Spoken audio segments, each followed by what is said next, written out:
Greetings, citizen. Welcome to the show, and thank you for listening. For more of the art of wargaming in your life, definitely check us out on Instagram and Facebook. If you'd like to support the show, we have a Patreon account where you can do just that for as little as $1 a month. What we can offer will expand as the show does. If you don't have extra funds but would still like to help us out, you can give us a like, share, or 5-star review wherever you listen to podcasts. Want to get in touch? Feel free to message us or hit up our email, artofwargamingpodcast@gmail.com. We look forward to continuing the conversation with you because we know the world is vast, with many different ideas on tactics and strategy that can be applied to the games we enjoy. You're listening to the Art of Wargaming on the Earworm Network.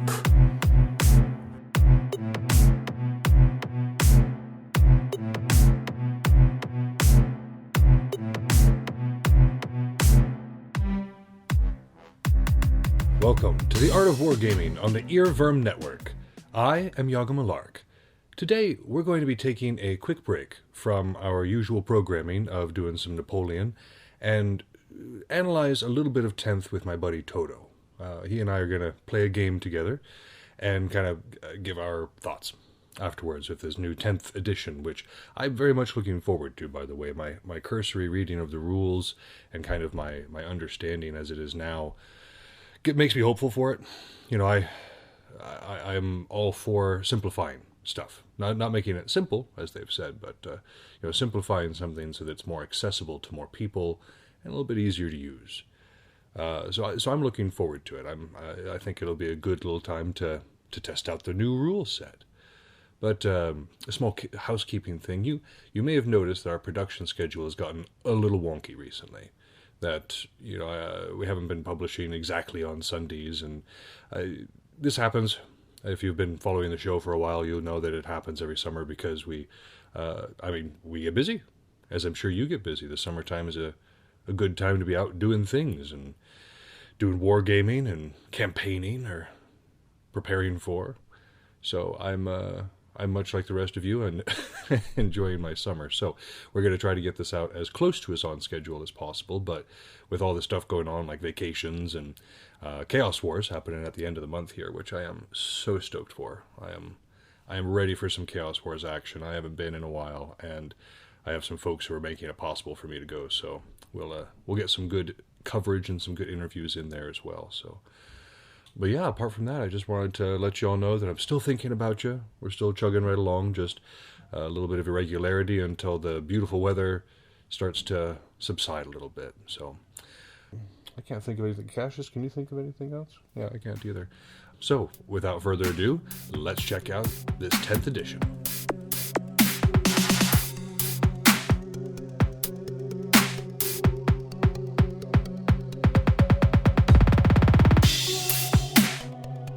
Alright guys, sitting here with me right now is my good buddy and longtime friend, Mr. Todo. Todo, welcome back on the show. Thank you very much. Glad to be back, Sir Malark. How you doing today? I am doing just fine because I get to play my first game of 10th edition with a good buddy. So Wee-hoo. I am stoked about today. Like I said, this is going to be my very first game of 10th edition and your second game of 10th edition. Correct. So we're both still spanking new to this and learning the ropes. And I mean, Toto is way deeper in the meta than I am right now. I just read old books for the most part. But Toto's got the new stuff going on. But I like to play games, and I like to do it at a high level if I can, so I got to keep up. Well, we've got two very interesting lists, I think, today. I'm running Imperial Knights, and Toto is running Grey Knights, so we've got a whole lot of knight action on the field. Night on night. But, I'm running big stompy boys, and he's running primarily infantry. My list is very easy. I've got a Castellan, an Errant, 2 Helverins, and then six. Yeah, 6. A smattering of Warglaves. Warglaves, yep. And, it's honestly just based on what I have available. Like, this is not a put-together list, like, looking at what's meta right now, because I honestly don't know. But just, like, half of my models are currently in the shop. So this is what I had to work with. And hopefully it'll be a good list. And absolutely. Toto brought something that is probably going to be a decent counter for it. I'm hoping that it'll help me put up a fight. I think it will. I've got a lot of mortal wounds with some librarians, and that's kind of, right now, I think the librarian is well regarded as the best data sheet in the Grey Knights army, and this is, as of today, the Games Workshop has dropped the Leviathan Tournament Companion, which we will get to use. I'm very excited about that. But back to the list. I've got a couple of librarians, 3 of them, Kaldor Drago for a 6-inch charge out of Deep Strike, and then I'm going to have a Brother Captain and some Paladins, and they've got some nice Devastating Wound synergy in their data sheet, and I'm hoping to pop them into a Land Raider, which I've borrowed from my good buddy Kyle. Thank you very much. And Malark has never seen one in the game before. I haven't actually. I've been playing this game for years now, and I've never used one or seen one in a game. So I'm actually stoked to go against one. Yeah, and that's also a pretty darn good data sheet in our codex these days. It's got a little bit of anti-tank. Unfortunately, most of our guns only go up to about strength 9, so the Grey Knights, aside from the librarians who deal a skosh of mortal wounds. We don't have a lot to bring down the big stuff. And it was a big mistake that I made in my first game, was I was like, I shall get this rhino off the board. 1 turn of shooting and psychic later, there was still a rhino on the board, and I was in fact off of it. Oh. So we're hoping to not make the same mistakes. That's what it's all about. Well, and you also you've got a little bit of an advantage in melee in a lot of ways, because you've got those thicker boys. Yes, the invuln as well that knights famously do not have in melee. Correct. And so, that was something that tripped me up a lot last edition, is going and trying to hold an objective, and then having somebody, some custodies coming in and being like, hey, bud, you're sitting still. Yep. Bonk, bonk, my friend. And that, speaking of sitting on objectives, I believe Armigers have an OC of 8 in this edition, and we haven't. Obviously, this is your first game, and are you pretty familiar with the way that OC works, or is that? Nope. I understand that kind of counts for like the quote unquote number of models. Like last edition, the Armigers would have been, I think it was 5, and then the big ones were 10. Absolutely. So we got 8, and then I don't know what the I'm not sure what a Questoris or a Dominus or what have you is, but I know that, I think the Armigers can also get sticky objectives, which is very nice for zipping around, but were they objective secured in the last edition as well? Yeah, the Armigers were. And that is going to be a big difference in our match today, is that OBSEC is gone. That is not a feature that exists anymore. Okay. It is just whoever has the higher OC. I kind of like that. I like it a lot as well. Because it just seems so silly to have, 3 custodians on an objective, and they don't actually have control of it because there's an orc. Right. One Imperial Guardsman. One Imperial Guardsman is like, actually, this is mine, jerk butts. So get out of here. You don't get these points. So I'm really looking forward to seeing how the new edition plays out here and how this works. I'm looking forward to it as well. Like I said, I've been wanting to get a game on for a second. I wasn't playing there for a minute because we were getting toward the end of the last edition, and I wanted to have my brain kind of clearer of it before we came into this one, and I had to start dealing with new rules like sustaining hits and lethal hits and plunging fire and whatnot, which, for just a second, I am both very ecstatic about plunging fire and a little sad about plunging fire, because it is something that I was bemoaning when you were teaching me Warhammer 40,000 in 9th edition, was the lack of verticality to the game. Because it's very much a 3-dimensional game with ruined walls, with multiple platforms and that sort of thing, but as far as I could tell, getting up into a building just meant you got shot a little easier, and there was no benefit to it. Right. But if you are over 6 inches off the ground in verticality, you now get an additional -1 AP on your shooting, which I greatly appreciate Games Workshop doing, but I am a little confused about the way that they have gone about the rules, because anyone who's bought Games Workshop terrain is aware that the second floor is about 5 inches off the ground. So you either need to spend 2 to 3 turns moving an infantry up 2 flights of stairs, or have something with massive movement that can just zip on up there. I don't know, something that powerful. It's good. Yeah. But I don't understand why I don't think it's powerful enough to dedicate 2 full turns to it. You know what I mean? So if you're trying to do that with a 6-inch movement, I think that's a lot of wasted space and potential. There's a big trade-off to get that extra negative 1 AP, Yeah, which you're for right. sure. Thinking of like a 10-man group of Primaris Intercessors with their negative 1 AP bolt rifle for some reason, getting up top there and then just laying down a bunch of AP negative 2 in a fairly low AP edition. Right. That's going to be pretty devastating, but it will be hard to get them to fit all up there, and it will be quite the challenge to get them, unless you're dropping them out of the sky or what have you. Sure. But Yeah, that'll be interesting to see how that plays out too. a lot of fun new keywords. I really appreciate the streamlining, the universal special rules, where instead of every data sheet having some weird wording to talk about how their own unique exploding hits work, Malark can just say, this knight has exploding hits on this gun, and I know exactly what he's talking about. Boom. Yeah. Boom, hallelujah.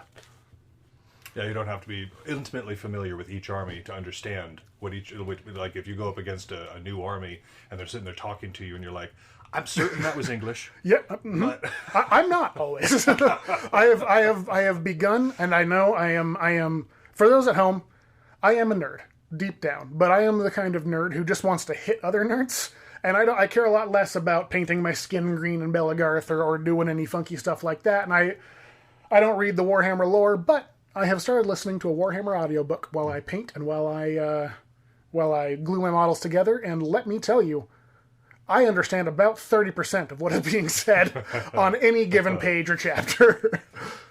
well, it'll get better and better. I remember when I first started the Horus Heresy, I was like, I'll learn more about this. There's a lot about this that I like. What is Mark III armor? And now, of course, I can picture it in my head. It's the Beaky Boys. Yeah. Yeah, I work at a game store, at a friendly local gaming store for over a year, and I still don't know what the heck is going on in between the pages of this Custodes novel. Oh, goodness.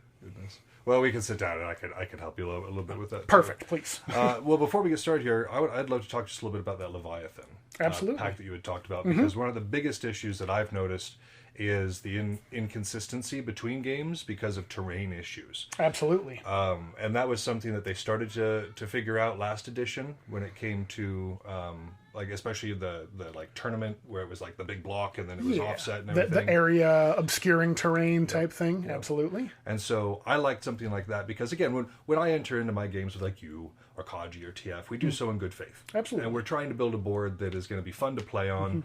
And not overly advantageous to one person. An equitable playing field. Yeah. But we don't always have the right terrain for it. Certainly. And we're certainly not going to be only going against people who have each other's interests at heart. So having something like this, where it's like, okay, you're playing this mission, you're having these secondaries. Absolutely. And so you then have a terrain set that you use, which is pretty cool. And for those playing the home game, and maybe if you haven't read the Leviathan Tournament Companion just yet, there is a tournament mission pool. And prior to this being released today, the way that a mission was played was that you drew it from a deck. And so you would have a kind of a random primary and a random mission rule. And in my first game, my mission rule was you cannot deep strike onto objectives. And with an army that says you can just deep strike about 5 times a turn, that means that my board is a lot smaller than my opponent's. Yeah, no doubt. Yeah. And so I was a little sour at just how hard I got countered by a deck of cards in my first game of Warhammer. And with this should, like we were speaking earlier, make it a bit more equitable. And if we, let's say we randomly decide which of these tournament-generated layouts and primary missions, I have lost my train of thought completely. The caboose is off the tracks. Sorry. Which of these layouts and primary missions are fair to us, even if Malark and I randomly roll one that is super unfair to him or to myself, we can make a change. We can say, let's go with this other one that looks well built for our purposes, that will allow us to have a good game. Yep. Because beyond anything, I think that a good game is a fun game. Oh, yeah. A game that both of us have a chance of winning, and a game that both of us don't feel cheated or helpless in any fashion. And I think this the tournament mission pool really helps accomplish that with its in-depth terrain layouts and with its predetermined mission rules. I think so too. And it shows that Games Workshop has been like watching the scene, like they've been watching what's working in some of the other tournament scenes and saying, okay, these things are things that people like, these things are balancing. Absolutely. Because of course, if Games Workshop makes a game that is more balanced and easier to be competitive with, more people are going to buy more models. Exactly. And so it is in their best interest to make a fun and engaging game for us. And approachable as well. Yeah, absolutely. And having to find your rules in 15 different codices and a copy of White Dwarf that came out 7.5 months ago. Right. It's not exactly approachable. You have to be really interested in playing Warhammer 40,000. Unfortunately, a lot of the folks that play Warhammer 40,000 are indeed very interested in playing 40K. Sure. I think Games Workshop has cultivated a following that really is engaged with the IP. But if they want, Leviathan has been a huge success. A lot of new folks have bought that box. It was probably the biggest discount on models GW has ever released in terms of their own value that's provided in the box. And I would really like to see this momentum carry forward with GW making the game more approachable with universal special rules, with these terrain layouts that are handy, and trying to make sure that the game is fun for players of any army. And I feel like they are on the path to doing a darn fine job with that. Obviously, I'm a gamer. I'm going to have some gripes, but I'm very pleased with it. How are you feeling about it, Malark? I as much as I know, not having played it and knowing how everything goes together, I like the way that this edition looks. Understandable. Now, here in a little bit, when we do our post review, I may be spitting mad and hating this edition. So I think we'll be able to find out together. So yeah, let's get to it, and then it's going to be a couple seconds for you guys and a couple hours for us, but we'll be back in just a few to talk about how this game went. And we're back for a little post-game wrap-up. Well, I think firstly, it was one of the first things that happened on the board that we should discuss, is the power of that volcano lance. Yeah, on that certainly. Castellan. Yeah. It can delete something, that's for sure. It took out a Land Raider in one shot. Yep. So I had never gone against a Land Raider before, and I still barely have. Yep. But no, that was pretty cool. I enjoyed the Volcano Lance last edition, and it is just as powerful. It's a ship-to-ship weapon in the lore. It's made to be ouchy. Oh, certainly. But yeah, let's talk about the rest of that game. I felt like my strongest activity that I did there was field control. Right. Was trying absolutely. to develop my bubbles and being like, okay, there was at one point that I feel like I had coverage over half the field. Oh, absolutely. And I think one thing we could also go over is what missions and stuff we were playing, and give some folks, because that was not decided when we recorded this first. Yeah, that's all the point. And I have my book in my backpack in my car right now, but I think I remember it pretty well. The mission that we ran was supply lines, and the mission secondary that we got was Chilling Rain, which viewers may know means there's no additional rule. Sometimes you'll get a second rule in 10th edition, something like you cannot deep strike onto an objective, or random small changes that affect both armies and affect the game at hand. And then we had Search and Destroy was our deployment zone layout. And I believe we used table layout 3, and that was the information that we had. So if you care to, listener, you are free to see exactly the battle that was laid out. Slightly different. We did have a mirrored deployment. We did. Due to the constraints of the playing area. We decided it would be best for us to swap some things around, but no, pretty darn close to the book. So that sets the scene there, and as Malark was saying, he did a very good job with having board control. Certainly, and one big thing right now, there's going to be changes to a couple of things about the game that I think a lot of players have come forward and had pros and cons with. The Eldari, for one, their fate dice, historically, you've been able to use one per unit per turn, and right now that's not the case. Which means that with their devastating wounds cannons that do d6 damage, they can just have d6 plus 4 devastating wounds guaranteed 3 or 4 times on their Wraith Knights every turn, right? And just it's a little too much, like we were saying, I guess yesterday for us, but a couple minutes ago for y'all. The devastating wounds is very strong presently, and the strongest things in the game are things that kind of benefit devastating wounds or apply as many as possible. So big changes coming to 10th already, which I think is very cool, and I like it that GW is listening to players. Absolutely. For sure. So, well, like we talked before about the kind of simplification of a lot of it, I think that they're looking at the tournament scene. They're looking at what's going well, right, and saying, how can we make more money? How can we bring more people in? Right. And a fair game is kind of how you do it. I think it is. But yeah, I knew immediately after, because I fought the Grey Knights before. Both Todo and Kaji play Grey Knights. I've got plenty of practice against them. Right. And that mobility is just lethal, especially this edition. It is something else, this edition. That's for darn sure. Especially with the Terminators just blinking all over the field. My little DA who are gathering dust right now are sitting there just like, man, I wish we could do that. But yeah, so I knew I had to hamper that. I knew I had to make sure I had a solid back line, which is where I put my Armiger Helverins, because they go DACA. And then my big stompy boy and whatnot, the Castellan, they got to be in the back line, kind of holding down the fort. Shooting stuff away, yeah. I put my Castorus, I had a Knight Errant, and I put him kind of in the mid, prepared to, if Todo did break through in a particular area, he was there to go up and punch him back out of the thing. And then I had all my Warglaves just kind of in a screen ahead of all that. And it gave me, it really hampered your ability to, like, use that maneuverability to like box me in. It did. Yeah. And due to the missions we were playing, in which we were uncertain. I think this is a big thing, and hopefully this gets FAQ'd. Malark and I were uncertain with supply drop whether or not the home objectives actually scored you any victory points. Yeah, we didn't actually. Because rules as written, it doesn't seem like they do. It seems like only no man's land objectives score you victory points. So we both we set up to kind of guard our home points, but then that wasn't exactly how the game transpired moving forward. So we already had only 3 scoreable objectives, and then in supply line, the no man's land objectives also leave. So it was really a very much a board control spaced game, and I certainly couldn't chisel away at your knights.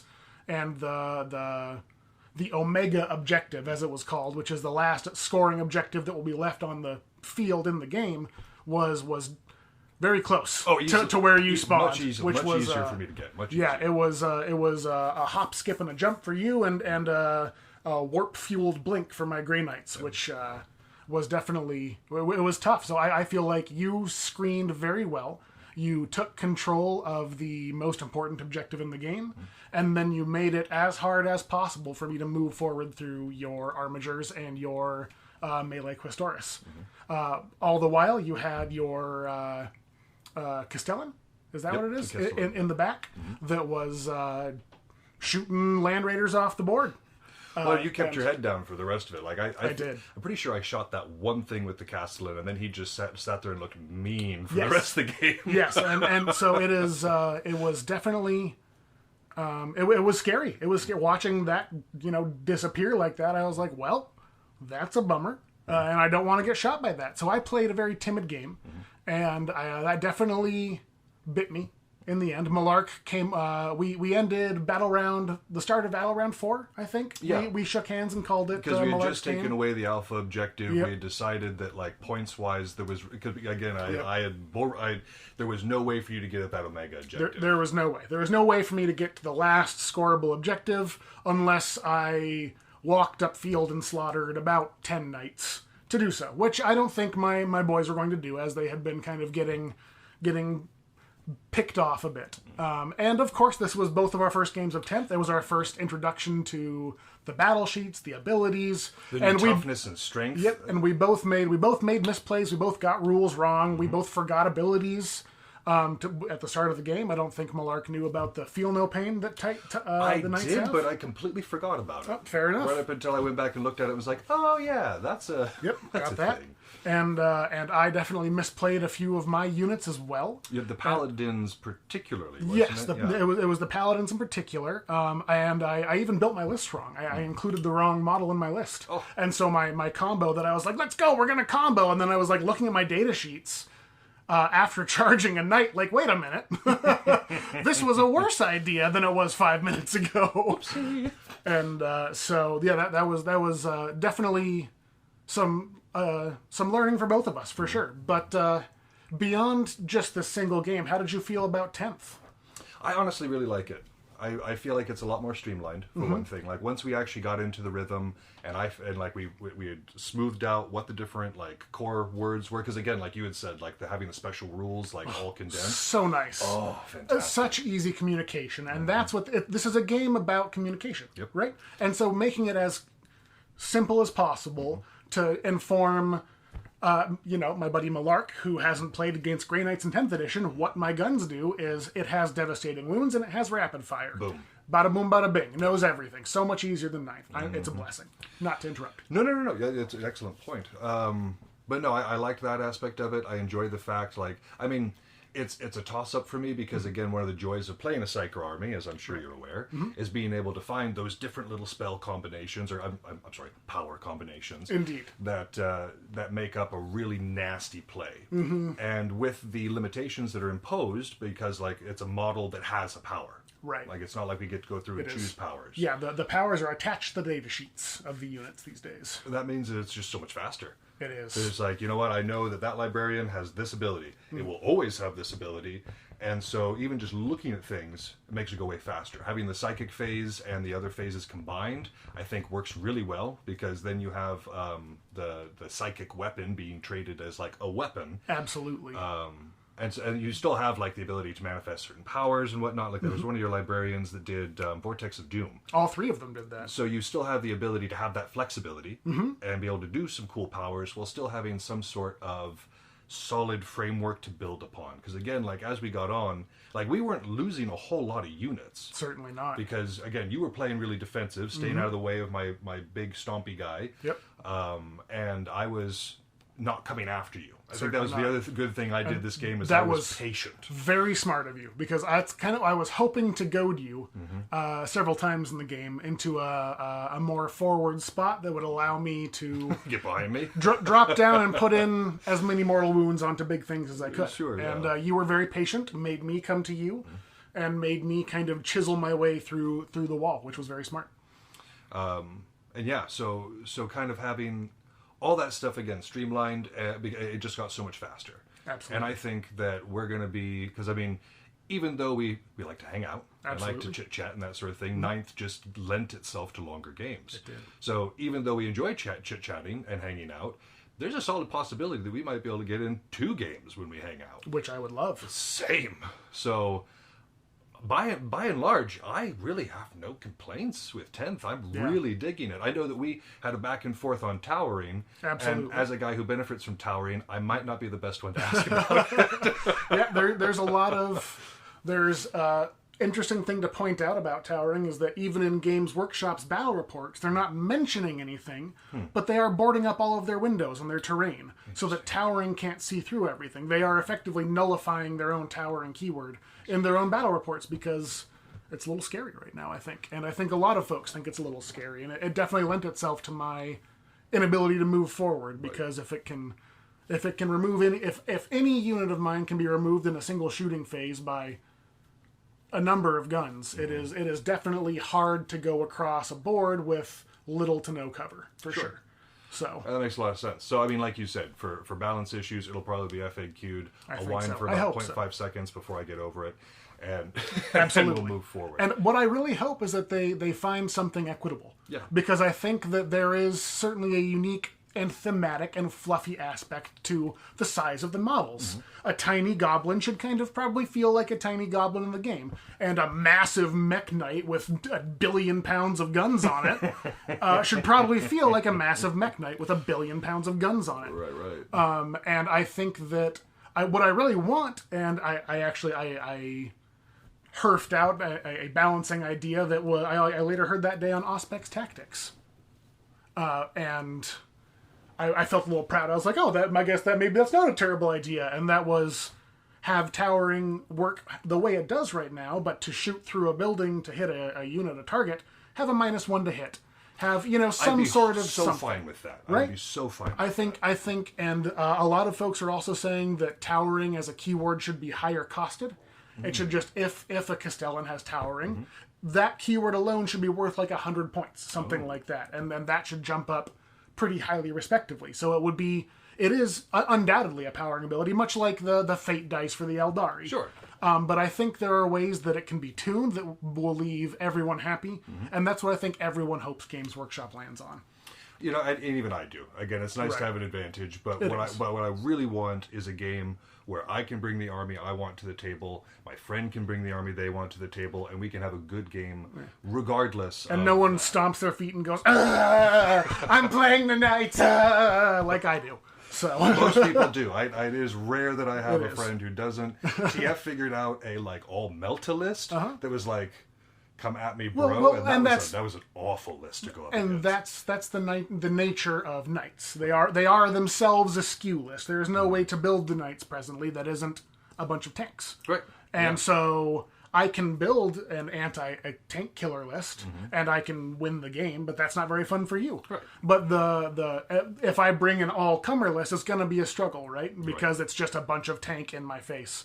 So it's definitely a challenge in balancing for Games Workshop, and I hope they find a sweet spot. I think they did it at the end of 9th. It was getting there. Anyways, but it was so labyrinthian. Yes, but the whole edition was right. It was so hard to, and yes, it was hard to play correctly, and it was hard to play correctly against. But at the what we have as a highest level of gameplay in Warhammer, they had a 50% win rate. Right. And that I think that's as good as it's ever going to get, right? I agree. So, yeah, no, I'm quite fond of the 10th. It sounds like you are probably a little bit of a fan of it as well. I am. I think they did a lot of things correct. Well, I love playing this game against you, dude. I look forward to playing our next game, and for the rest of y'all, have an excellent gaming time yourself, and we will talk at you next time. That's our show. Thank you so much for listening. If you haven't had enough of the art of wargaming in your life, you can find us on Facebook and Instagram, where I occasionally post funny and educational memes. If you want to get in touch with the show directly, you can email us at artofwargamingpodcast@gmail.com with any questions, comments, or concerns that you might have. Also be sure to check out all of our sister shows on the Earworm Network, including General Nerdery, Word Balloons, Fried Squirms, and more. We're working hard on having something for everyone. And again, you can find those at earworm.com. That's EARVVYRM. You can also find that in the show notes. But for now, this has been Yaga Malark, signing off.